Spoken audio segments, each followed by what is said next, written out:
Vamos a comenzar. Muchas gracias por quienes están desde la virtualidad y por sus presentaciones. Bueno, un poco para dar contexto a este conversatorio. En los últimos años, figuras como Peter Thiel dejaron de moverse en las sombras para ocupar un lugar cada vez más visible en la escena pública.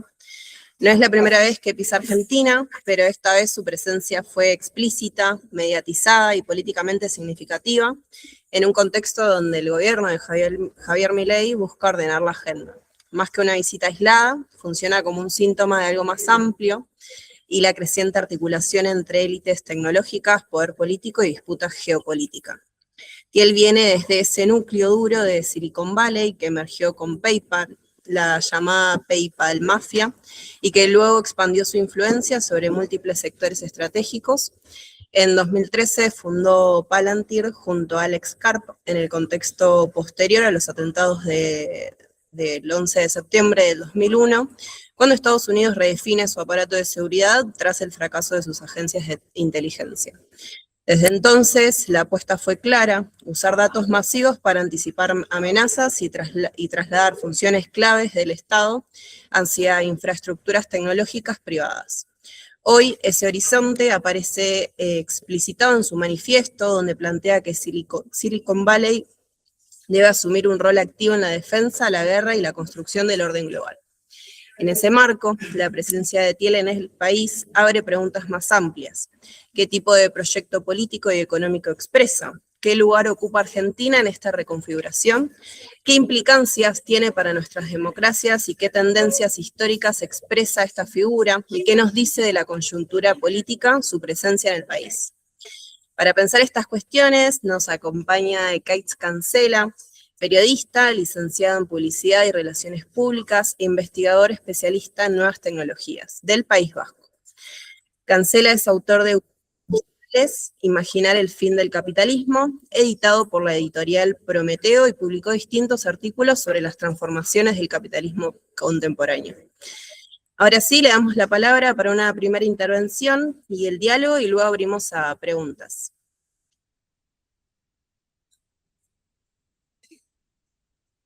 Estás muteado, Ekaitz. No sé si... Gracias. Gracias por organizarlo. Es un poco tarde acá, son las 10:20, o sea, que si me notáis un poco cansado, ha sido días intensos. No sé si os veo bien, pero bueno, me trasladarán las preguntas. Yo simplemente quiero, dado que la idea es ampliar un poco el foco, quiero empezar posicionando la manera en que desde los medios se ha contado la llegada de Peter Thiel a Buenos Aires, ¿no? La crónica mediática habitual que habrán podido ver en los medios. Estas semanas mediáticas, fotos de Peter Thiel entrando a la Casa Rosada, ¿no? Reuniéndose con Javier Milei, con Santiago Caputo, cenando con Federico Sturzenegger, alquilando la casa más cara de Barrio Parque, ¿no? Y entonces aparece la pregunta, ¿no? de si Palantir va a contratar con la SIDE, ¿no?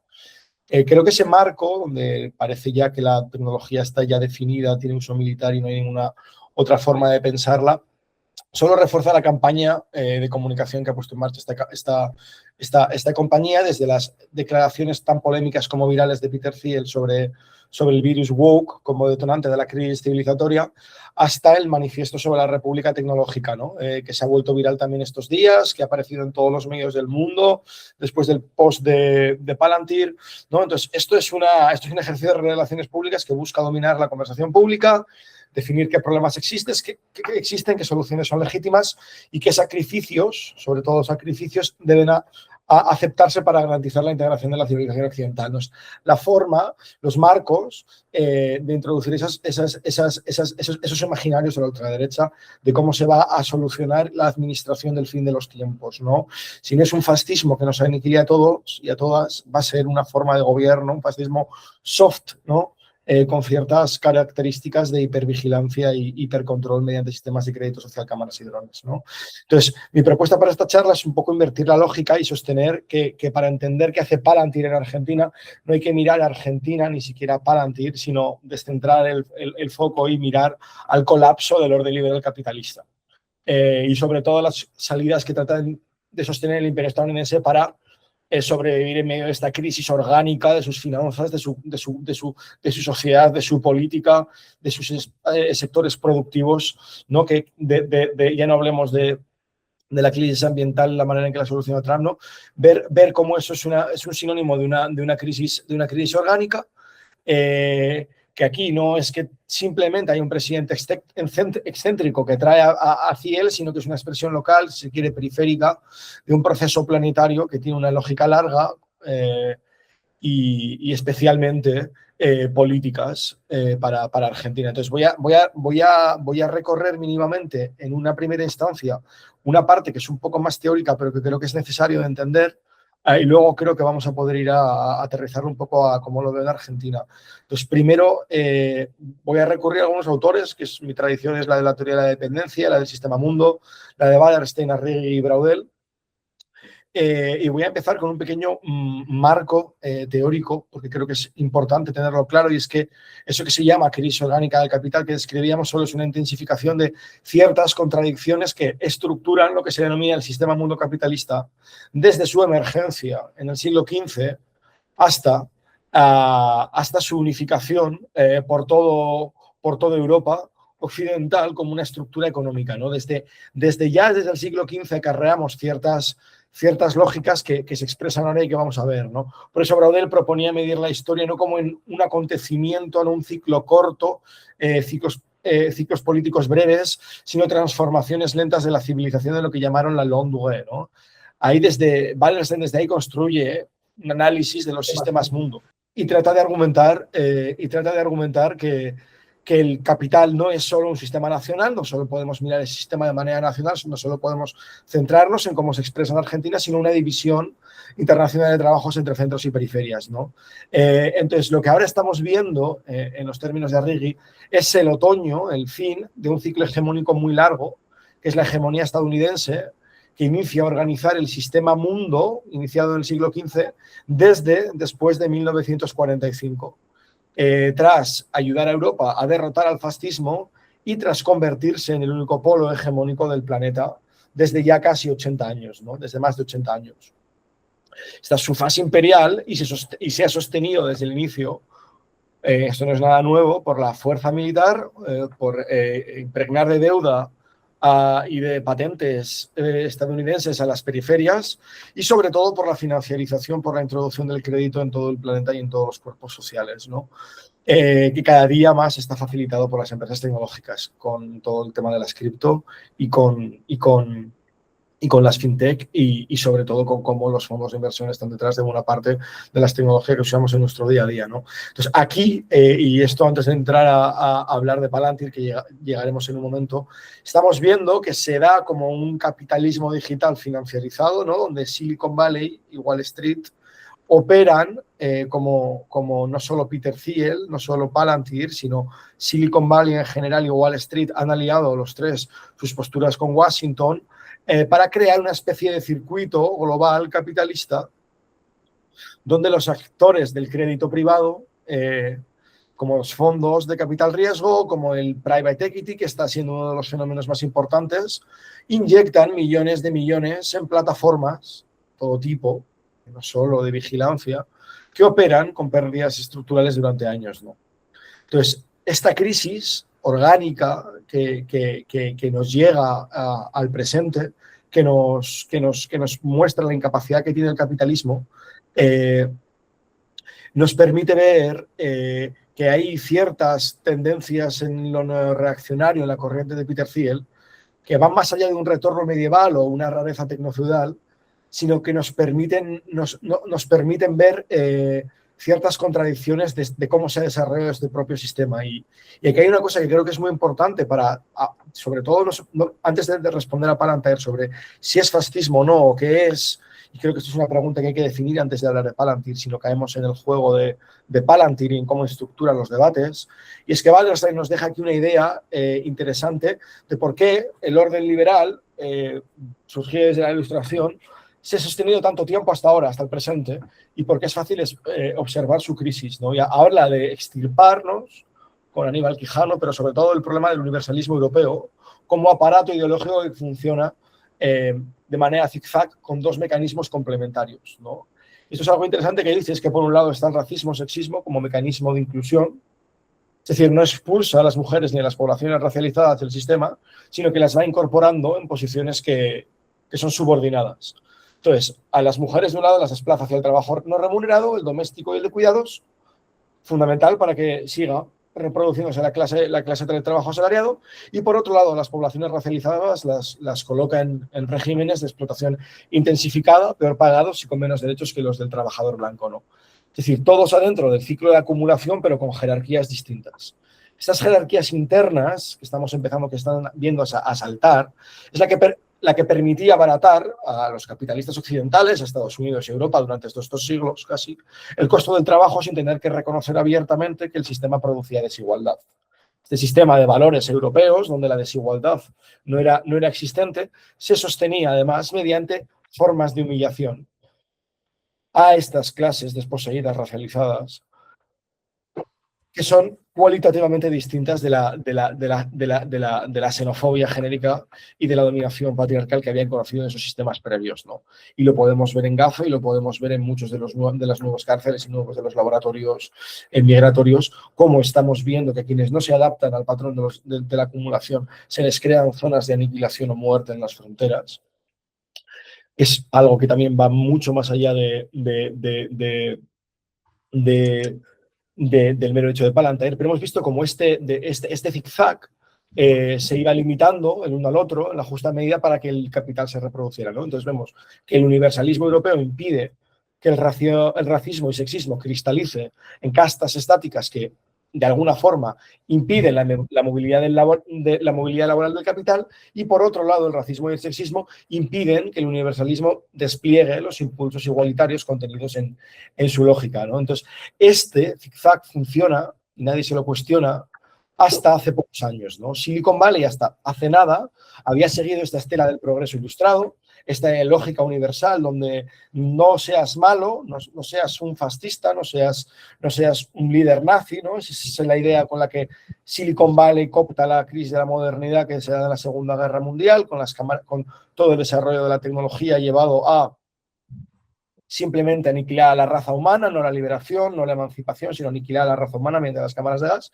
Ese estadio de la modernidad, de alguna forma, de esa crisis es suplantada por la capacidad que tiene Silicon Valley de conquistar a través del consumo, la herencia propia del imperialismo estadounidense desde los 45, ese consumismo como sujeto propio de la modernidad estadounidense es la que se está poniendo en jaque. Esos son todos los valores que se están poniendo en jaque. No solo, no creo que lo veamos en el presente, sino que creo que está volviendo una crisis que se da con la desestabilización que introducen África y Asia, las luchas de descolonización y de liberalización nacional que se dan que se dan también junto con la Revolución Mundial de 1968, que no solo ocurre en Europa, sino que ocurre en Argentina, ocurre en Uruguay, ocurre en otras partes de América Latina, y sobre todo la introducción de la raza y el género, que habían sido los mecanismos que sostenían la desigualdad, que trataba de invisibilizar el liberalismo como ejes de la lucha política, ¿no? Es cierto que estos movimientos fueron en gran medida derrotados, pero no podemos entender a Peter Thiel, no podemos entender a los neoreaccionarios. Los movimientos, si bien no tomaron el poder ni transformaban el sistema, deslegitimaron en cierta medida el liberalismo centrista. Solo que también, y esto es lo que creo que explica también a Palantir y a Milei, esta longue durée de Palantir y de Milei, es que también estas luchas desbloquearon a las fuerzas conservadoras y neoconservadoras concretamente para retomar sus posiciones antiestatistas originarias. Lo que llamamos después neoliberalismo, encarnado en Thatcher y Reagan, pero también en Menem, Macri o Milei, ¿no? Entonces, lo que emerge de esta doble crisis, de esta incapacidad que introduce los procesos de descolonización del mayo del 68, la crisis del petróleo del 73, fue un sistema, y esto es lo que se ha dado en lugar a globalización, porque cuando hablan de antiglobalistas y cuando vamos a conceptualizar a Peter Thiel correctamente, es lo que Arrighi llamaba, es lo que dan estas crisis simplemente a un sistema de libre empresa liberado de las restricciones territoriales de los estados, ¿no? Antes de los 70, las grandes empresas estadounidenses y de otros países operaban dentro de las fronteras de un Estado-nación que las contenía, pagaban impuestos allí, contrataban a trabajadores allí, había muchos productos distintos con muchas fábricas detrás y estaban sometidos a las leyes de esos territorios, ¿no? Solo que hay un momento en el que, Arrighi lo describe, en el que el capital deja de estar atado a un territorio nacional y empieza a operar a escala planetaria, ¿no? Elige dónde producir, dónde tributar, dónde colocar las ganancias, y de este modo se crean esas cadenas de valor globales, paraísos fiscales, las operaciones de las corporaciones transnacionales más grandes que muchos estados, ¿no? Ese discurso de las empresas tecnológicas son superiores a los estados, no es que ocurra así, sino lo que está ocurriendo es que ese proceso se ha dado de manera controlada con la instalación de una hegemonía americana, es decir, a través de esa liberación del capitalismo. Lo que trataba Estados Unidos era de sostener su gran crisis. Aquí es donde ya vamos a empezar a poder ver cómo emerge Peter Thiel como figura neoconservadora clásica de los 60, es cómo la hegemonía estadounidense desde esa crisis, pese a globalizar el mundo, pese a introducir los mercados como armas en todos los planetas, se encontró en el nuevo orden mundial de George Bush, ¿no?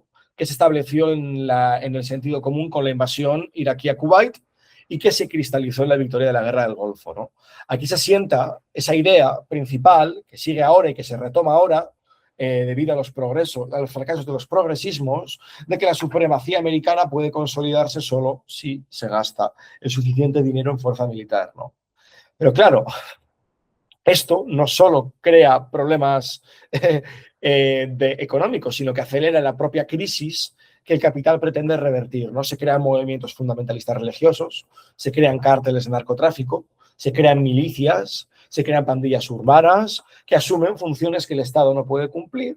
Muchas esferas, desde los criptobros, desde los youtubers, todas las esferas culturales y mediáticas que el Estado no puede cumplir por la vuelta ya como el neoliberalismo, como proceso en el que los neoconservadores tratan de romper el Estado y los valores ilustrados, ¿no? Que es lo que vamos a ver en Peter Thiel y en Milley y en ese abrazo que hay. Y es esa idea de que está muy presente en la ideología evangelista y que está muy presente en las ideologías religiosas de Peter Thiel, de que el secularismo había funcionado mientras el liberalismo reformista era creíble. Una vez que ese liberalismo colapsa, esas democracias y esas instituciones liberales colapsan, el fundamentalismo y el neotradicionalismo emergen como los vehículos a través de los que se condensa toda la cadena de sentimientos antiestatista y que en la que se condensan todos los errores de la modernidad, ¿no? Entonces, es en este contexto donde aparecen preguntas por la pertenencia, por la identidad, por la autodefinición, que se convierten en parte de las luchas culturales planetarias debido a, insisto, una crítica más amplia a la modernidad ilustrada, también adquieren formas, de nuevo, formas que buscan la restauración jerárquica, ¿no? Que buscan y que se ve muy bien en Argentina, si ya no se pueden gestionar las contradicciones del propio capital por el medio del zigzag entre universalismo y racismo-sexismo, entonces deben emerger configuraciones de poder para estabilizar la acumulación bajo condiciones de declive hegemónico, ¿no? O sea, si la jerarquía y la igualdad no pueden coexistir indefinidamente, ¿en qué punto estamos ahora en larga crisis del imperio estadounidense, en ese momento donde buena parte de la solución a sus problemas ha sido, y como veremos ahora, gastar dinero en el sector militar industrial para revertir ese problema que además China pone de manifiesto, todos los BRICS ponen de manifiesto, que es la pérdida de hegemonía? ¿Por qué aparece ahora Peter Thiel? Porque quieren establecer una forma jerárquica, y ahora desarrollaremos sobre ello, de control social mundial. No lo hablo de manera conspiranoica, sino de control de los sectores policiales, de los ministerios de defensa. Quieren volcar todo el declive imperial occidental, todo lo que queda de esas instituciones, digitalizarlas con el software de Palantir, Anthropic, Google, Microsoft y Amazon, porque están todos juntos en este mismo proyecto y todos comparten sus IAs.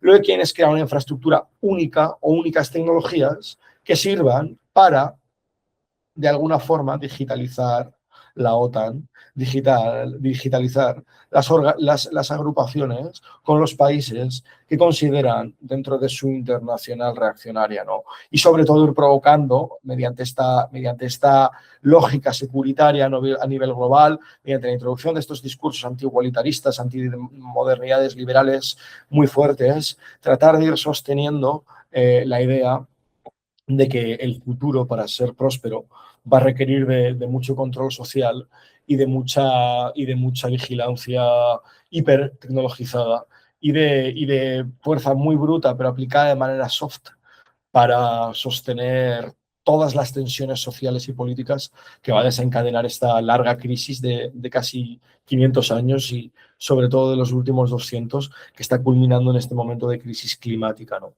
Y en este contexto que quizás algunos se lo retoma desde el anarcocapitalismo, ¿no? Y esta supuesta ausencia del Estado, cuáles son estas nuevas formas, ¿no? Y estas nuevas formaciones ideológicas políticas que adquieren, ¿no? Estas ideologías neorreaccionarias. Bueno,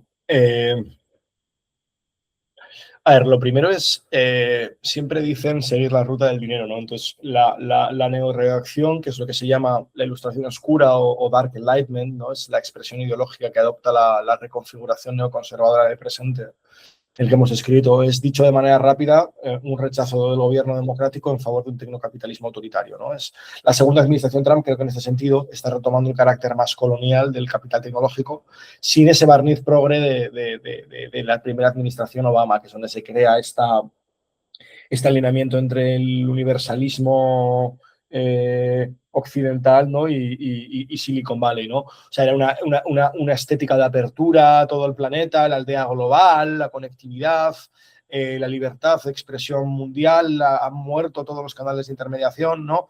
Esa idea de la descentralización muy heredera de un antiestalinismo, bueno, que yo lo puedes compartir o no, pero el hecho de imponer el mercado y el mercado descentralizado en alternativa a la centralización que había establecido tanto el comunismo como el nazismo, ¿no? Era una forma de introducir los mercados mediante esa lógica de la apertura, ¿no? Solo que ya no existe esa justificación. La justificación ahora es control de software militar, policial y de inteligencia de medio mundo, ¿no? Entonces, creo que en este sentido Trump ha convertido la ideología neorreaccionaria en una forma de política exterior y geopolítica de Estados Unidos, ¿no? Y en este sentido, su marco filosófico es directamente la infraestructura tecnológica que está tratando de imponer el imperialismo en todo el mundo. Creo que hay algunos datos interesantes para ilustrar a Palantir y cómo se está tratando de introducir fuertemente en el núcleo de Estado del Departamento de Defensa estadounidense, y es que desde marzo de 2026 el Maven Smart System de Palantir es el programa oficial del Pentágono ya, ¿no? Y su uso es obligatorio en todas las ramas de las Fuerzas Armadas estadounidenses. En agosto de 2025, por esto han pagado unos 3.400, 3.600 millones. Lo digo a ojo este dato porque igual me demanda luego Palantir, pero bueno, es a ojo. Con acta. Luego en agosto, esto fue en marzo de 2026, pero en agosto, en 2025, el ejército adjudicó un contrato de 10.000 millones de dólares. Y ese es el mayor contrato en la historia de la compañía porque agrupa 75 contratos previos en un solo acuerdo. Son 1.000 millones al año para utilizar las plataformas de Palantir por parte del ejército. Es decir, es una inversión de muchos millones y se entiende que en marzo de 2025 se han firmado otros dos contratos para entregar sistemas Titan, que son plataformas de targeting de largo alcance para matar a gente a distancia. Es decir, por esto también se han ido adjudicando contratos del ICE desde abril de 2025 hasta el presente. Estamos hablando de más de 145 millones, ¿vale? Principalmente para automatizar el ciclo completo de deportación, a través de una plataforma que se llama Immigration EOS, que te va dando el perfil de cualquier persona y puedes acceder a sus datos y puedes ir a deportarle o puedes ver su información en la frontera en tiempo real, como si tuvieras un sistema de identidad delante tuyo que le miras y te da todos sus datos, ¿no? Pues eso es lo que están intentando de implantar, que como veremos todo lo que pasa en la frontera, va a empezar a pasar en el interior de las fronteras de los Estados-nación que dicen proteger, obviamente. Luego también, esto es importante, han empezado a entrar ya no solo en cuerpos policiales, sino en el Departamento de Salud para construir mapas y dosieres de potenciales objetivos de deportación. O sea, están firmando contratos con el Departamento de Salud para buscar perfiles de a quien poder contratar. También están, firmando contratos con los departamentos de agricultura. Esto ha pasado ahora, este 22 de abril, un contrato de 300 millones para construir OneFile, que es una base única que centraliza los datos de todos los agricultores del país. Imaginaoslos en Argentina, ¿no? O sea, una base de datos que además trata de introducir a todos los agricultores mediante programas distintos en una modernización del agro. Es decir, ir introduciendo todo el software que nace de Silicon Valley hacia crear propios gigantes del agro o propios empresarios pequeños del agro que exporten para protegerse principalmente de la influencia de los adversarios extranjeros. Esto está en debate. Y en este sentido, Europa no es que sea el siguiente paso, sino que ya está aquí. Palantir opera la policía alemana desde 2017 en Hesse, desde 2019 en Renania del Norte y desde 2024 en Baviera, ¿no? Opera bajo distintos nombres comerciales, pero los contratos están ahí. Después de las elecciones de 2025, el gobierno de Merz lo ha expandido dentro de la rama, ya está formando parte de la OTAN y tiene acuerdos con Alemania en el marco de la OTAN y acuerdos con Merz para establecer ese sistema. El Reino Unido opera ya con las fuerzas policiales inglesas y ha creado una red de vigilancia para la policía que opera en tiempo real con datos sobre opiniones políticas, sobre creencias filosóficas y ha integrado también los registros sanitarios de los ciudadanos cruzados con más de una docena de cuerpos policiales. No olvidemos que Palantir también ha firmado un contrato ya de 300 millones con la NHS para digitalizar sus administraciones. Es decir, en todo momento, Palantir no solo va a ser un software militar, sino va a ser un software de introducción de las ideas de la ultraderecha en cualquier última rama de los estados de bienestar europeos que queden y donde se va a empezar a equilibrar perfiles de raza y perfiles migratorios a según qué ciudadanos para excluirles de la salud en todo el planeta, ¿no? La persecución a los migrantes se va a dar en todos los territorios. Y bueno, decir que Palantir tiene oficinas en Australia, Canadá, Dinamarca, Francia, Alemania, Israel, Italia, Japón, Países Bajos, Noruega, Polonia, Qatar, Corea del Sur, España, Suecia, Suiza, los Emiratos Árabes y Reino Unido. Y en todos estos países opera o con las empresas de allí o con servicios de inteligencia, de defensa o policía, ¿no? Aunque sin duda, y esto es importante decirlo, Israel es uno de los casos más extremos, ¿no? En 2024, Palantir firmó un contrato con el gobierno de Netanyahu para blindar apoyo a misiones relacionadas con la guerra. Francesca Albanese dijo que Palantir, que es la relatora especial de la ONU, no es cualquiera, suministró tecnología de vigilancia predictiva e infraestructura de defensa con los sistemas Lavender, Gospel y Where's Daddy, que lo que hacen es generan listas de decenas de miles de blancos y alertan a las fuerzas israelíes cuando un objetivo entra en su casa para que puedan acribillarle y dispararle. Alex Karp, el CEO de Palantir, reconoció en su propio libro, en el que ha sido viral, que la tecnología de la empresa estuvo involucrada en los ataques con Vipers en el Líbano en 2024 y también Palantir ha sido la empresa nombrada para operar el Gaza Civil Military Coordination Center, que es el centro de mando estadounidense en Kiryat Gat, establecido en octubre de 2025 para ejecutar el plan Trump en Gaza.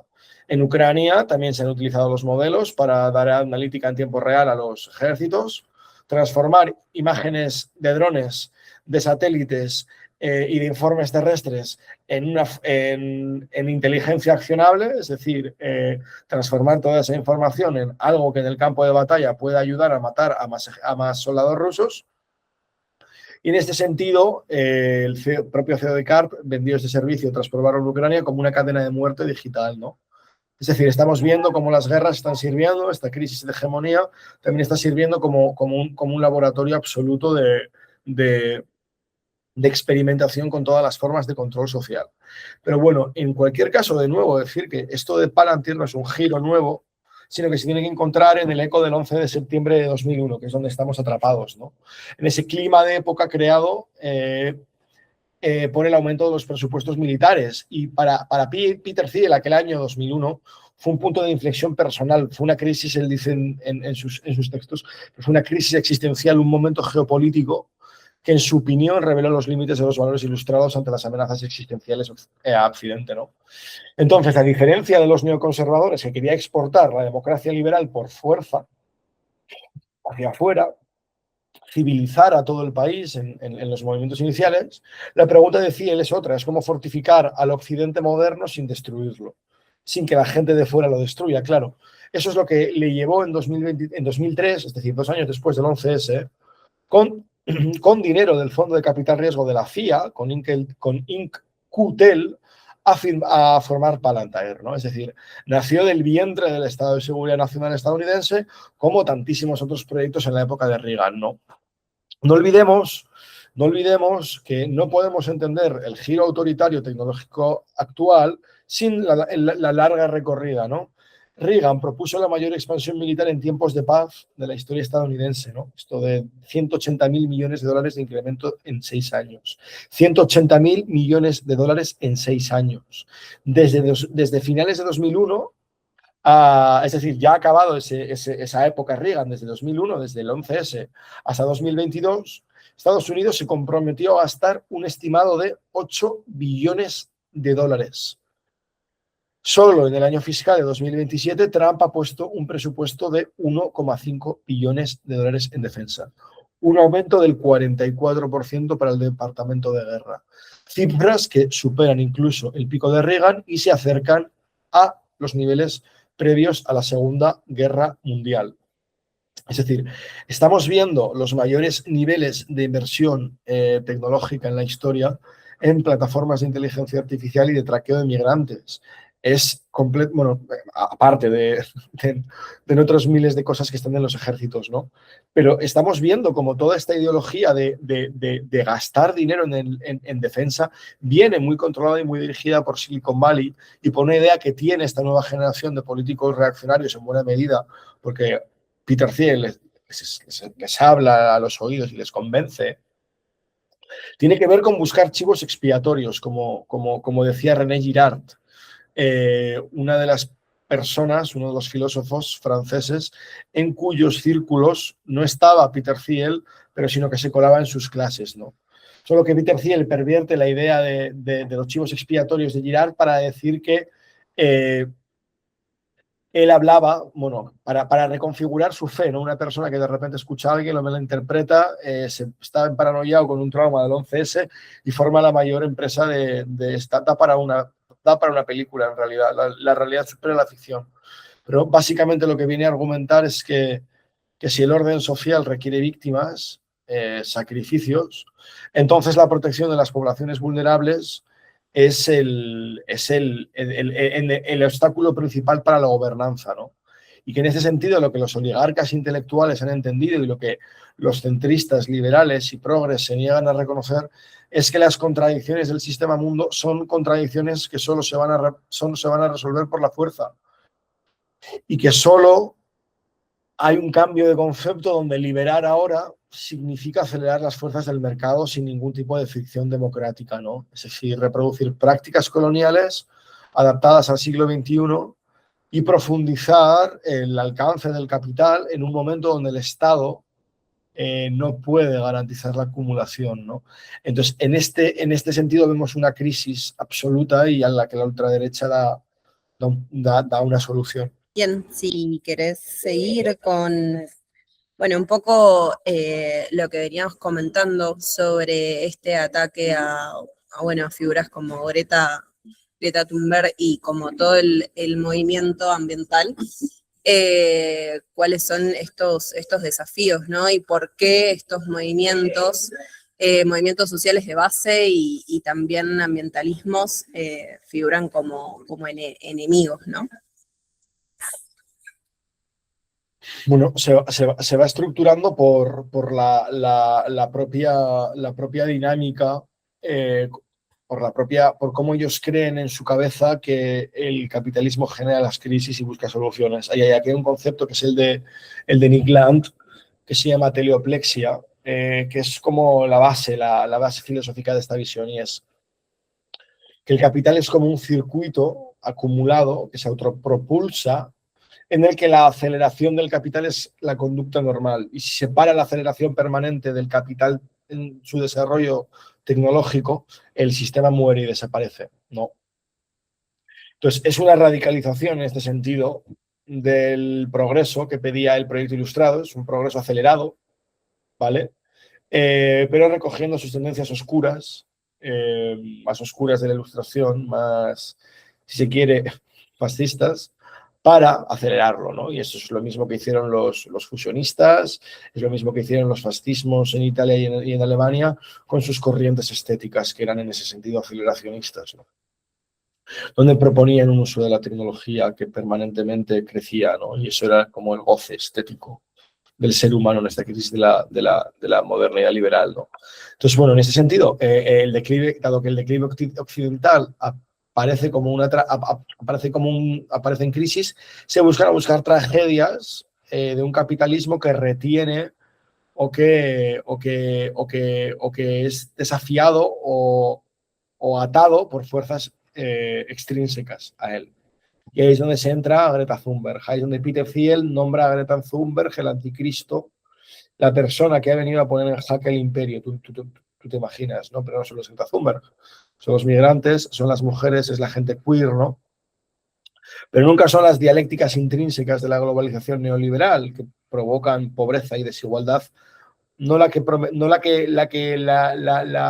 ocultaba la modernidad liberal, sino una mucho más bruta y mucho más despiadada, que es la presente. Entonces, bueno, el capital, se trata de decir que el capital no tiene defectos, sino que los únicos defectos son los que generan las fuerzas sociales, concebidas como fuera su lógica, ¿no? Ambientalistas, militantes, cualquier persona en Europa que se le ocurra poner una regulación, trabajadores que reclaman protecciones, trabajadores que se oponen a los contratos militares. Entonces, esa idea del tecnocolonialismo que abandona la restricción universalista por completo, ya no entiende que todos los seres humanos sean iguales ante la ley o ante el mercado, sino que entiende que la gente no es igual y que lo implementa y lo impone mediante no formas sutiles de gobierno, sino mediante formas abiertamente jerárquicas, de unos mandan, otros obedecen, ¿no? Y además justificadas en aras de que si no, no hay progreso técnico y el mundo se va al carajo, ¿no?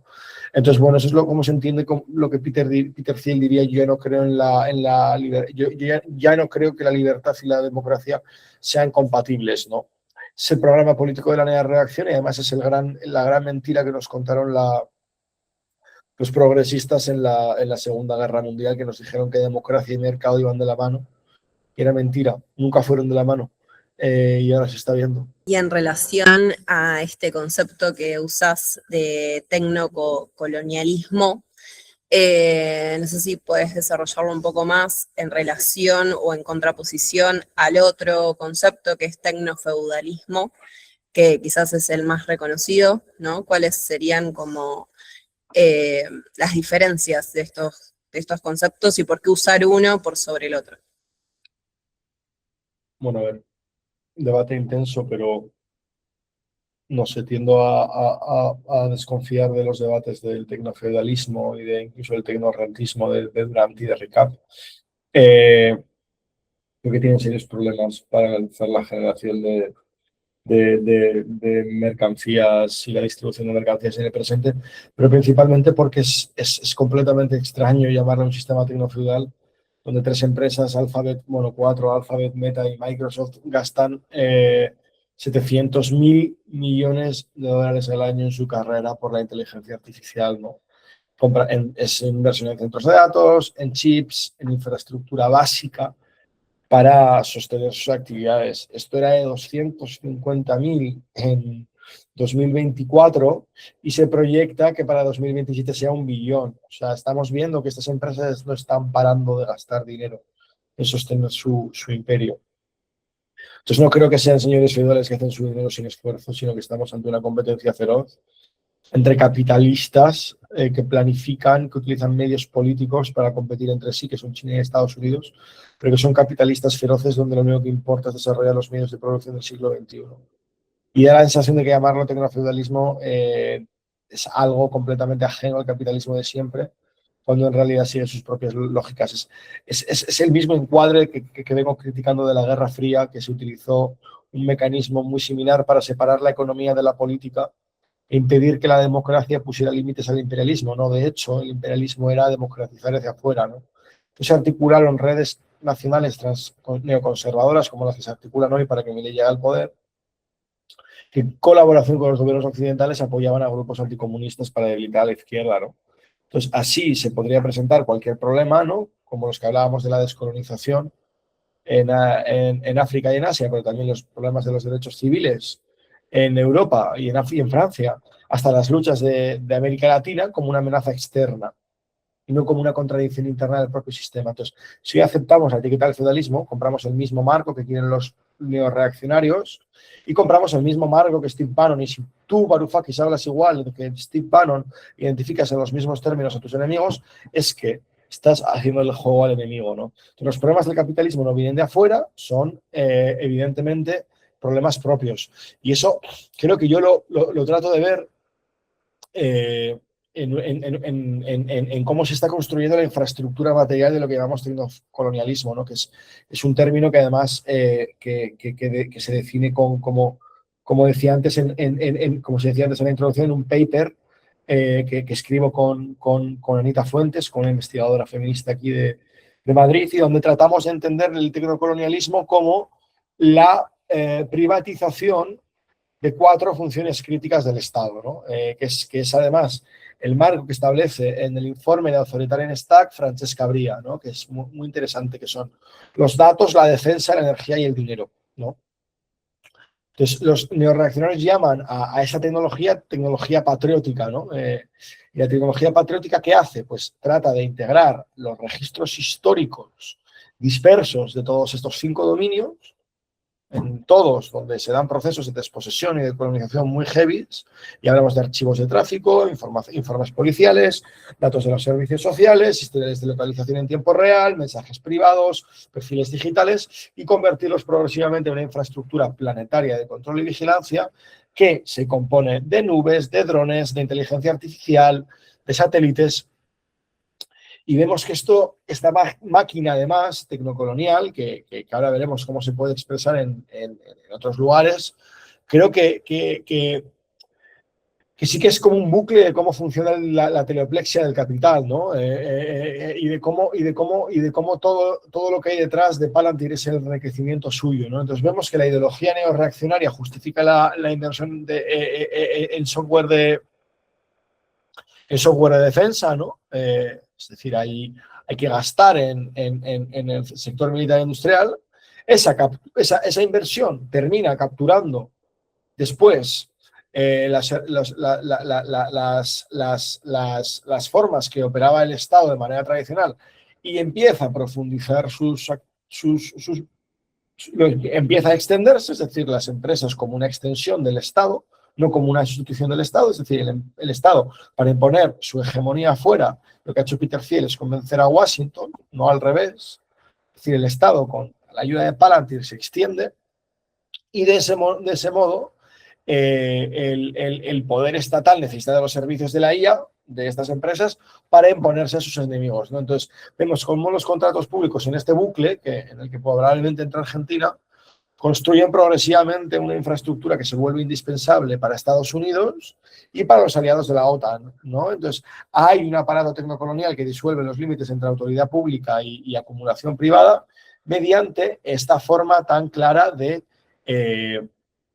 integrar datos de todos los países que hemos señalado antes dentro de una misma base de datos, dentro de una misma empresa que es capaz de procesar y de aprender de aprender con el conjunto de datos extraídos en todos esos cuerpos policiales de cómo hacer cosas muy malas. Y en este contexto, ¿cómo se expresa en Argentina? ¿Cuál es ese marco normativo que ya se viene adelantando, ¿no?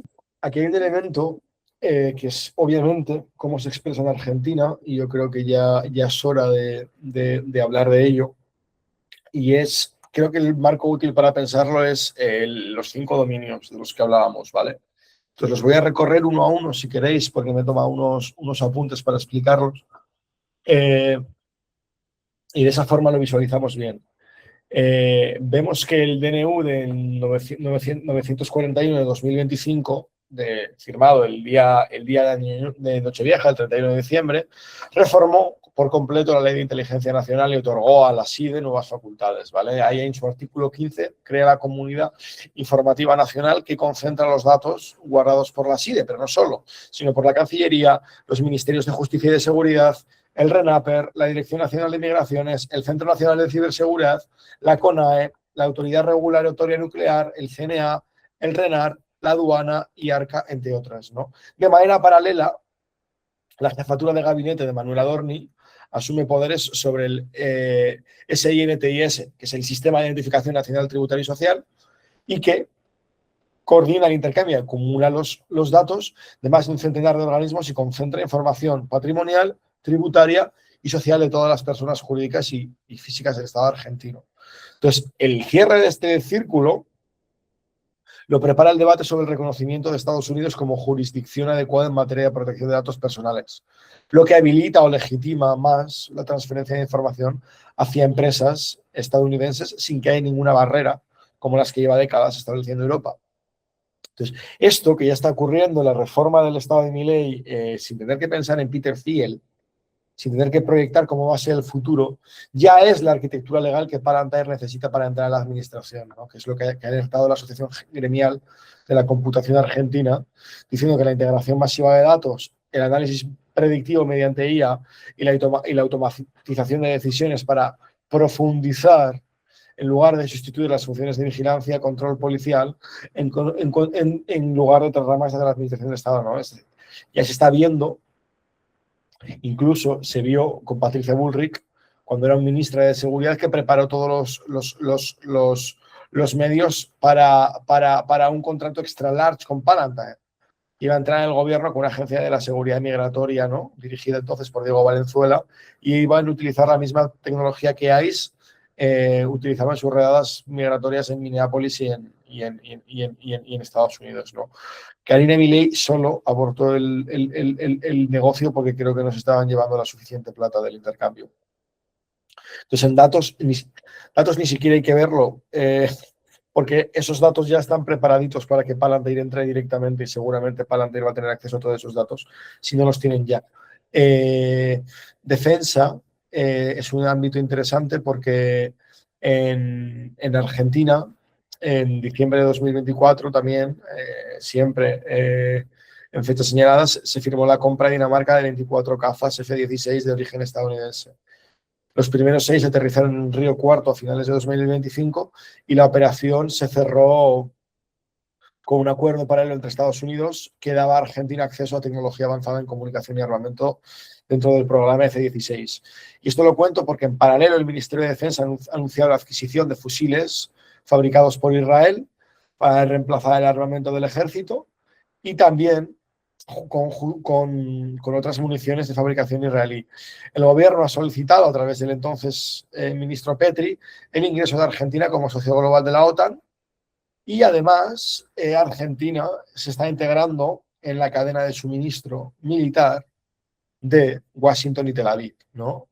Y eso es un tema, porque no solo estamos hablando de aviones, no solo estamos hablando de balas, no solo estamos hablando de armas, sino que progresivamente todas esas armas necesitan también transferencias de alta tecnología, que son softwares, que son drones y que son servicios de Big Data, inteligencia artificial, que están metidos en esos contratos en donde Argentina ya está empezando a estar en ferias militares, en visitas de gente menos conocida, de startups israelíes al país. Pues el país argentino es un nido de israelíes que controlan todas las ramas mediáticas y económicas, y además hay cierta dinámica también se ve en la política espacial de Milei, ¿no? En este caso no con Palantir, sino con SpaceX, que es con Starlink, que es la filial de SpaceX, ¿no? Que opera en Argentina desde 2024, casualidad desde que llegó Milei, y que tras la resolución del ENACOM en 2025, la 955, habilita frecuencias de servicio fijo por satélite a la compañía Elon Musk. Eso ha llevado a que hoy Argentina es uno de los países del mundo con mayor penetración del servicio. Es decir, el 70% de las conexiones con Starlink son residenciales y la empresa proyecta superar el millón de clientes hacia fin de año. Es decir, estos ya son todos los ciudadanos que le están dando sus datos satelitales y que dependen a nivel de seguridad satelital de Elon Musk, ¿no?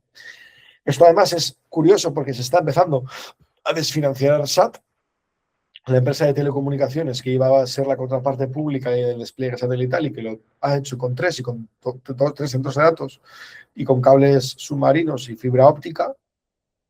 Entonces vemos como el cable óptico en la capa orbital se está privatizando gracias a Starlink y como posiblemente vayan a ser otras ramas que no entendíamos que eran el Estado, pero son el Estado y que están al caer.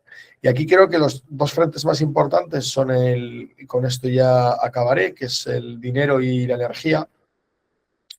Y es que muchas veces nos focalizamos en los datos y en la inteligencia artificial y en Palantir, pero también reconfiguran de alguna manera los debates sobre la soberanía de los países en otros ámbitos, ¿no?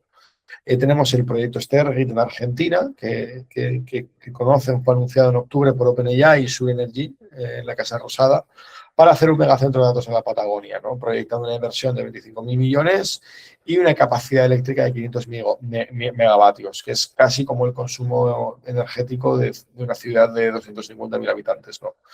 Es cierto que la empresa, según fuentes oficiales, fue fundada por Emiliano Carguemani y por Matt Travisano, que ha fallecido, es decir, que es una empresa sin trayectoria y que igual el asunto no va para adelante. Pero sí que es cierto que abre debates interesantes como lo que está ocurriendo en paralelo, que es la privatización de la nucleoeléctrica argentina, ¿no? La empresa estatal tal que tiene participaciones o es dueña directamente de Atucha 1, Atucha 2 y de embalses, ¿no? Y lo que creo que abre la puerta a que la energía nuclear alimente directamente la infraestructura de cómputo de la IA estadounidense, ¿no? O sea, yo creo que esa es una de las vías. ¿Por qué? Porque la Comisión Reguladora Nuclear de Estados Unidos dice y solo certifica los diseños de reactores fabricados o derivados de tecnología estadounidense, lo que en la práctica va a significar que cualquier reactor importado de Estados Unidos dependa de aprobaciones y de productos de Washington, ¿no? Entonces, si vamos hacia escenarios como los que proyecta mi ley de reactores modulares importados para alimentar a los data centers, que construya para nuevas formas de extractivismo de datos que ahora veremos y de otro tipo, la cadena de dependencia tecnológica y regulatoria se va a desplazar directamente hasta Washington, ¿no? Esto es importante porque esto no es rentismo digital, como diría Ricard, por ejemplo, sino aquí lo que estamos empezando a ver son modelos de extractivismo mediante técnicas bastante capitalistas, ¿no? Y como todo esto va orientado a extraer y a generar rentabilidad en esta reconfiguración política. Y aquí es importante ver que aquí hay un tipo de extractivismo energético detrás de todo esto, que es el clásico de los datos, del petróleo, de los minerales. Y es que hay otros elementos, ¿no? Por ejemplo, la Patagonia es una zona de estrés hídrico donde las temperaturas medias permiten implementar sistemas de free cooling con índices de eficiencia que son muy superiores a los climas cálidos, ¿no? Entonces, el sur de Argentina está empezando a ser un territorio de atracción porque el frío puede ser un insumo para los centros de datos, ¿no? También porque hay muchas cantidades enormes de agua, electricidad y territorios naturales que extirpar para entrenar modelos que después se exportan como software militar a cualquier parte del mundo, ¿no? Entonces, la idea es que Argentina progresivamente vaya aportando los bienes comunes, el territorio, un clima frío para refrigerar servidores, todo tipo de agua, bueno, toda la cantidad de agua que se quiera, energía subsidiada mediante el RIGI, es decir, mediante el Estado, y después que OpenAI se lleve el producto final o cualquier empresa de inteligencia artificial o tecnología que llegue a Estados Unidos y veremos por qué está CIEL aquí. Pero bueno, aquí hay algo que es interesante, que según fuentes consultadas por la prensa local, CIEL está tratando de comprar propiedades en la Patagonia y aquí su fondo, Founders Fund, tiene apuestas globales en infraestructura crítica y necesita energía para sus operaciones, ¿no? Entonces no sabemos si los recursos naturales, el litio, el cobre, tierras raras, van a empezar a resultar estratégicos para las necesidades operativas de empresas que requieren cantidades enormes de energía para sostener sus centros de datos, ¿no? Y nos empieza a parecer raro que en este contexto se haya que entender la ley de glaciares, ¿no? En plena disputa judicial y política, porque abre la puerta a la minería en áreas que estaban protegidas. Es decir, cómo se abre Argentina a ser una cadena de Estados Unidos en su expansión militar en todos estos ámbitos, ¿no? Y sobre todo porque hay otro elemento fundamental que explica cómo países como Argentina son cruciales para la agenda de Peter Thiel, pero también a la reconfiguración del capital, y ya de verdad, y con esto termino, es el dinero, ¿no? Y es la dolarización mediante mecanismos digitales. Y aquí la ley 27739, sancionada en marzo de 2024, introduce en el derecho argentino la figura del proveedor de servicios de activos virtuales y abre formalmente el sistema financiero al ecosistema cripto. Esto ocurre en un momento en el que, después de que se firmara la Genius Act, que es la legislación estadounidense más importante de Estados Unidos para regular las cripto, una delegación encabezada por un congresista republicano viniera a Buenos Aires para reunirse con Milei, ¿no? Y con los responsables de Lemon, la billetera cripto más grande del país, para discutir cómo se iban a establecer las stablecoins. Lo que estamos empezando a ver es que las stablecoins están empezando a jugar como el dólar jugó la hegemonía estadounidense en su día. En este momento de crisis de la hegemonía, donde todos los problemas del capital se tienen que solventar mediante redes digitales de la forma que sea, las stablecoins están siendo cada vez más un algo que Estados Unidos exporta, como exportaba servicios digitales, como exportaba petróleo.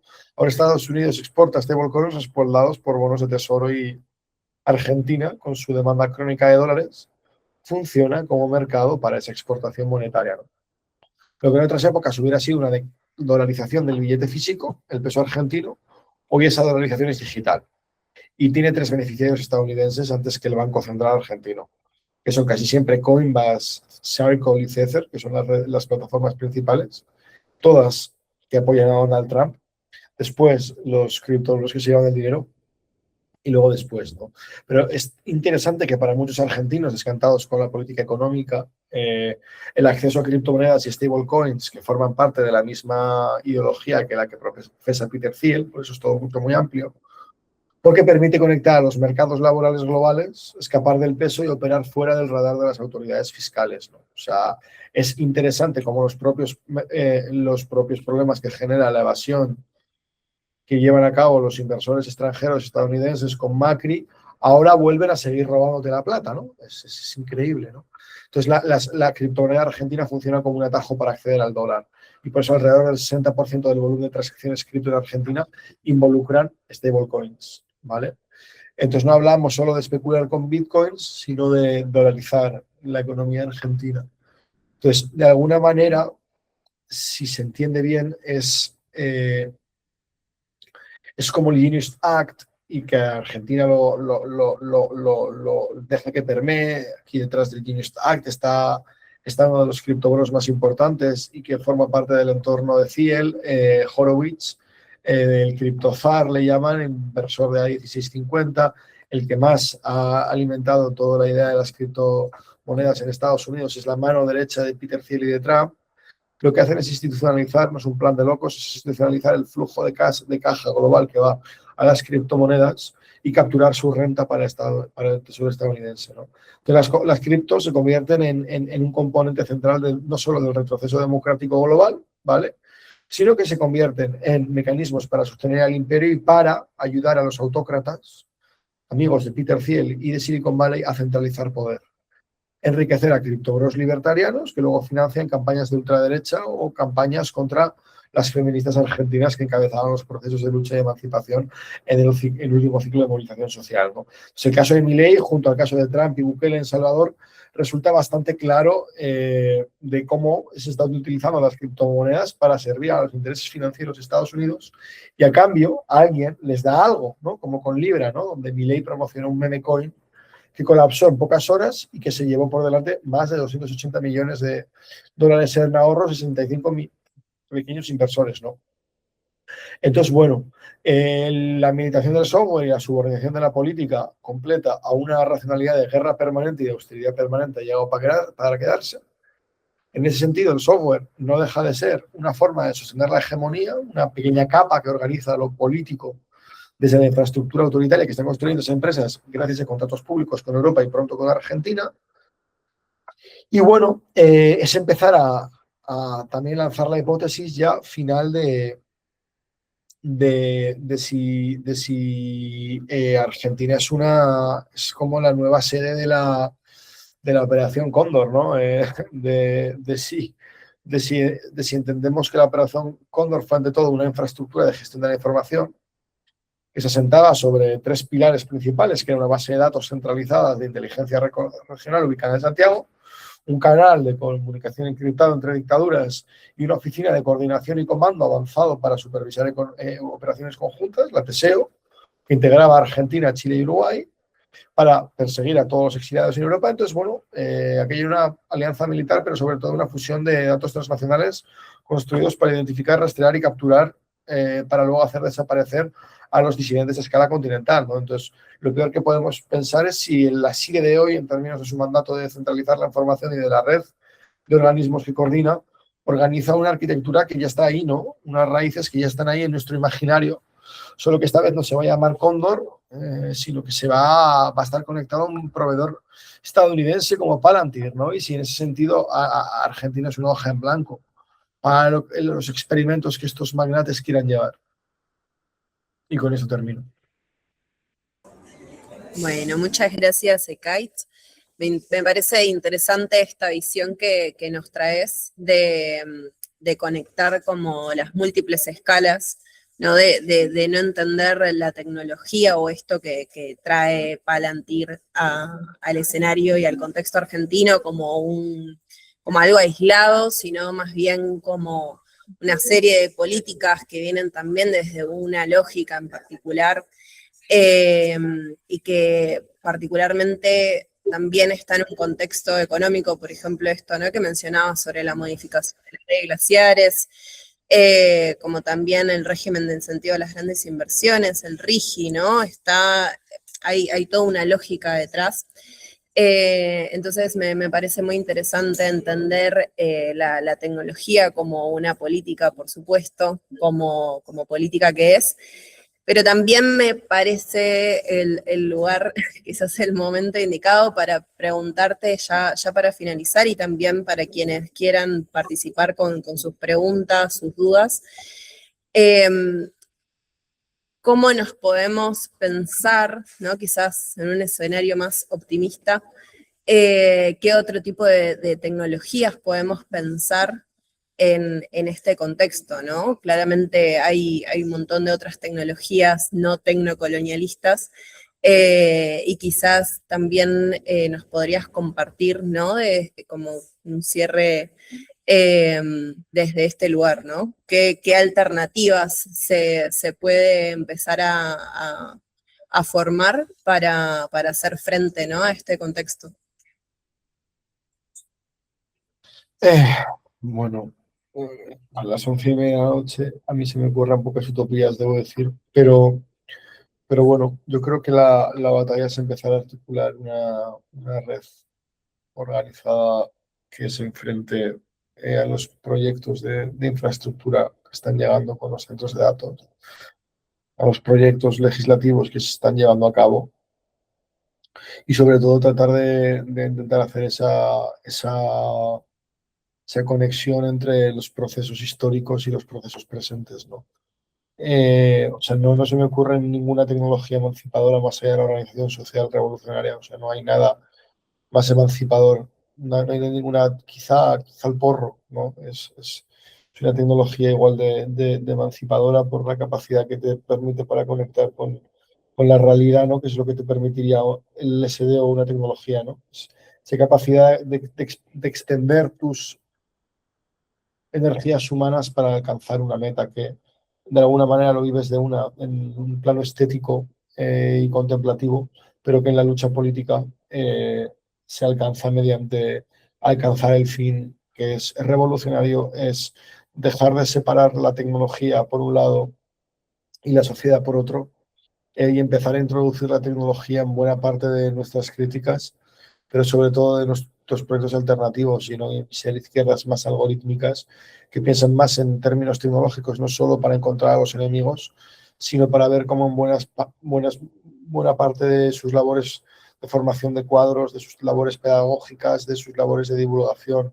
de sus labores de organización, de sus labores de movilización política, pueden ir introduciendo las tecnologías no solo como mecanismos de comunicación, sino de organización, de creación de deseos, de imaginación, y empezar a trabajar en esas coordenadas, porque si ellos crean una infraestructura autoritaria, nosotros tenemos que crear una infraestructura democrática y del florecimiento humano y de la liberación de nuestras capacidades creativas, que cuando, como saben ustedes bien en Argentina, cuando se dejan liberar, eh, dan lugar a teatros, a instituciones culturales al margen del Estado y del mercado bien ricas, como los partidos, los sindicatos o algunas instituciones de clase obrera, ¿no? Entonces, bueno, la tecnología que sirva para construir las nuevas instituciones culturales de la clase obrera, uh, y, y poco más. Bueno, muchas gracias por tu tiempo, también por estar ahí a las 11:30 de la noche. Bueno, entonces este encuentro está llegando a su fin. Vamos a seguir igual con estos temas, vamos a seguir generando estos espacios de encuentro desde Ambiente en Lucha, así que les invitamos a que nos sigan en redes para poder estar ahí en contacto y seguir, bueno, gestando esa revolución. Así que desde ya, no sé si Kate, quisieras decir algunas palabras finales, pero por nuestra parte ya sería. Mucho ánimo por allí. Solidaridad, camaradas. Ojalá puedan resistir al bárbaro y ojalá verles pronto por ahí. Bueno, muchísimas gracias y también a todos que están ahí conectados y acá también a la presencialidad. Espero que les haya gustado a todo el mundo. Si no, escribidme por correo con las críticas y lo leo cuando haya dormido. Además vamos a subir esta charla, así que también estamos en contacto. Que tengan... El libro está en PDF en la web, el de Utopías Digitales. Bien. Por si alguien quiere más utopías, que las busque allí, que está en PDF, lo pueden buscar ya ahí. Hermoso. Entonces, bueno, muchas gracias. Adiós, Hasta gracias luego. a vosotras.